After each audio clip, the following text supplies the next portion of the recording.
नमस्ते बच्चों। तो क्लास 7 का हमने स्टार्ट किया था unit number 3 properties of natural resources. इसमें हमने देख रहे थे प्रॉपर्टीज ऑफ वाटर। उसमें भी हम टॉपिक आज पढ़ने वाले हैं एनामोलस बिहेवियर ऑफ वाटर। ठीक है, एनामोलस बिहेवियर ऑफ वाटर ये जो टॉपिक है इसको अच्छी तरीके से समझ लीजिए, क्योंकि आने वाले नेक्स्ट क्लासेस में आपको ये ज़्यादा लेवल पे रहने वाला है।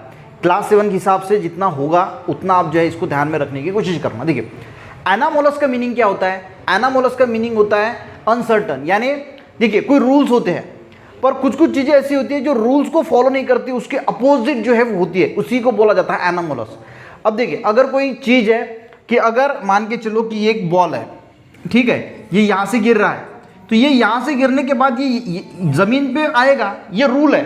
ठीक है, ऐसा नहीं होगा। हम एनामोलस कब बोलेंगे? अगर ये बॉल गिरते गिरते यहाँ तक आएगा और यहाँ से फिर ऊपर चला जाएगा, हम इसको क्या बोलेंगे? एनामोलस। की रूल्स के अपोजिट। ये रूल्स के अपोजिट है ना। रूल्स क्या है कि अगर ऊपर से गिरेगा तो ये नीचे आएगा, पर अगर ये यहाँ तक आया और फिर से यहाँ से वापस चला गया तो इसको हम बोलेंगे एनामोलस।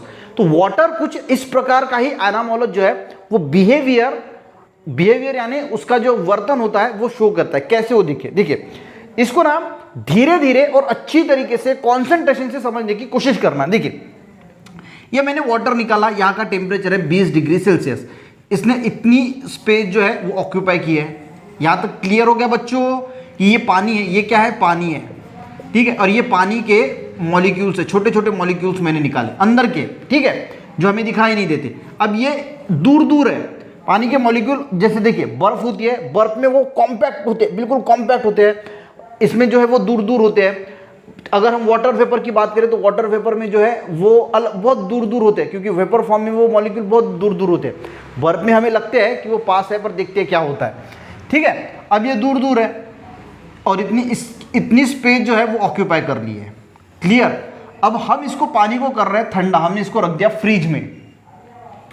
देखिए, हम फ्रिज में रखते हैं तो क्या है, वॉल्यूम हमें देखने को मिलता है कि वॉल्यूम जो है वो बढ़ जाता है। ठीक है, वॉल्यूम बढ़ जाता है। अब देखते होता क्या है। देखिए, यहाँ पे जैसे हम कूल करेंगे, हम पानी को क्या कर रहे हैं? ठंडा कर रहे हैं। अभी टेम्परेचर कितना था? 20 डिग्री सेल्सियस था। अब 20 डिग्री सेल्सियस था, ये पानी इतना स्पेस ऑक्यूपाई कर रहा था।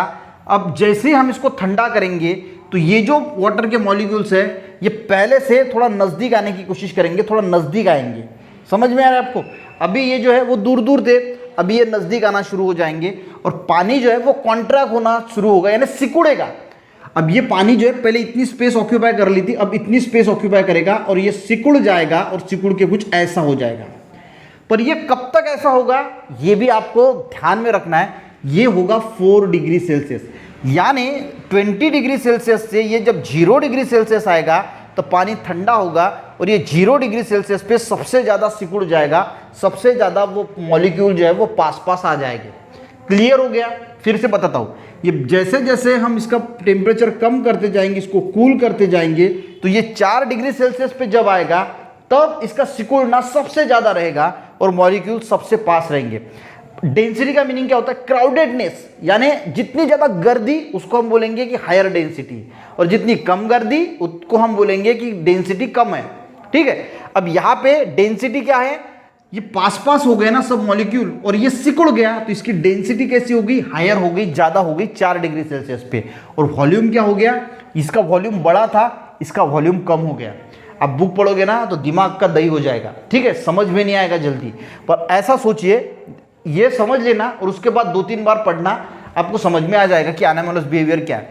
ये पानी था, अब ये सिकुड़ गया। सिकुड़ने के बाद इसकी डेंसिटी क्या हो गई? बढ़ गई। और वॉल्यूम क्या हो गया? वॉल्यूम कम हो गया। डेंसिटी बढ़ गई मतलब वो मॉलिक्यूल पास हो गए। इसमें हम कंफ्यूज हो जाते हैं। डेंसिटी बढ़ गई मतलब ये मॉलिक्यूल जो है वो पास आ गए, उनकी गर्दी हो गई, ये क्राउडेडनेस हो गया, उसको हम बोलते हैं कि डेंसिटी बढ़ गई है। और वॉल्यूम क्या हो गया? कम हो गया, सिकुड़ गया। ये कंडीशन कब होगी? यानी कॉन्ट्रैक्ट हो गया। ये 4 डिग्री सेल्सियस तक ऐसा होता रहेगा। ठीक है, पर अब आगे भी ऐसे होना चाहिए। ऐसे होना चाहिए ना, जैसे मैंने आपको बॉल का एग्जांपल दिया कि नीचे आ रहा है तो नीचे आ रहा है, पर आगे ऐसा नहीं होता। 4 डिग्री सेल्सियस के बाद हम जितना उसको ठंडा करने की कोशिश करेंगे, अब 4 डिग्री सेल्सियस हो गया, अब 4 डिग्री सेल्सियस के बाद हम जितना ठंडा करने की और ठंडा करेंगे, ये 3 डिग्री सेल्सियस जाएगा, 2 डिग्री सेल्सियस जाएगा। उसके बाद हम इसको जो ठंडा करेंगे तो ये इसके अपोजिट जो है वो काम करता है। अब ये कॉन्ट्रैक्ट नहीं होता, अब अभी भी ये और ज़्यादा कॉन्ट्रैक्ट होना चाहिए, और ज़्यादा कॉन्ट्रैक्ट होना चाहिए, और कम कम होना जाए, पर ऐसा नहीं होता। इसके बाद ये एक्सपांड करना शुरू हो जाता है। तो 4 डिग्री सेल्सियस के बाद ये क्या होता है, फिर एक्सपांड करना शुरू हो जाता है। और जैसे जैसे वो टेम्परेचर हम कम करते जाएंगे ये एक्सपांड होगा, मॉलिक्यूल जो पास आए थे वो दूर दूर जाना शुरू हो जाएंगे। इसकी वजह से डेंसिटी क्या होगी, कम हो जाएगी, और वॉल्यूम जो है वो इंक्रीज होना शुरू होगा। पहले वॉल्यूम इतना था, फिर वॉल्यूम कम हो गया, फिर से वॉल्यूम जो है वो बढ़ गया। सिंपल है। और इसीलिए वाटर का जो ये बिहेवियर है इसी को हम बोलते हैं एनामोलस बिहेवियर, कि वो 4 डिग्री सेल्सियस तक तो कॉन्ट्रैक्ट होता है, सिकुड़ता है, जैसे ठंडा करते हैं, और ठंडा करने के बाद ये 4 डिग्री सेल्सियस के जैसे 3 डिग्री 2 डिग्री 0 डिग्री है तो ये एक्सपांड होता जाएगा, फिर से ये एक्सपांड होगा, डेंसिटी इसकी कम होगी, वॉल्यूम बढ़ेगा। क्लियर। और इसी को बोलते हैं, यानी डेंसिटी पहली जैसे हम इसको 4 डिग्री सेल्सियस पे आएगा तो बढ़ेगी, 4 डिग्री सेल्सियस के बाद डेंसिटी इसकी कम होगी, डिक्रीज होगी। तो सबसे ज्यादा डेंसिटी किस टेम्परेचर पे है, सबसे ज्यादा डेंसिटी हमें दिखाई देती है 4 डिग्री सेल्सियस पे। इसको बोला जाता है density of water is maximum at 4 degree Celsius. ठीक है। तो 4 डिग्री सेल्सियस पे जो वाटर की डेंसिटी होती है वो कैसी होती है, ज्यादा होती है, मैक्सिमम होती है। और इसी को बिहेवियर को हम इसीलिए बोलते हैं एनामोलस बिहेवियर ऑफ वाटर। तो आई थिंक आपको ये समझ में आ गया होगा एनामोलस बिहेवियर ऑफ वाटर क्यों, किसे बोला जाता है। कि जैसे जैसे हम वाटर को ठंडा करते हैं वाटर कॉन्ट्रैक्ट होता है, डेंसिटी जो बढ़ती है, वॉल्यूम जो है वो कम होता है। पर 4 डिग्री सेल्सियस के बाद ये अपोजिट शो करता है, डेंसिटी कम होना शुरू हो जाता है और वॉल्यूम बढ़ना शुरू हो जाता है। और 4 डिग्री सेल्सियस पे सबसे ज़्यादा वाटर की डेंसिटी देखी जाती है, और इसी को हम क्या बोलते हैं, anomalous behaviour of water. I think आपको समझ में आ गया होगा। नेक्स्ट इसमें हम देखेंगे कि एक और प्रॉपर्टी है कि जो पानी में हम सॉल्ट वगैरह डालते हैं तो उसका क्या इफेक्ट होता है डेंसिटी के ऊपर, वो चीज़ समझने की नेक्स्ट इसमें हम कोशिश करेंगे। अभी आपको ये एनामोलस बिहेवियर अगर समझ में आ गया तो वीडियो की लाइक जरूर करना बच्चों, अपने दोस्तों को भी शेयर करना, चैनल पे नए सब्सक्राइब करना। मिलते हैं नेक्स्ट वीडियो में, तब तक के लिए जय हिंद।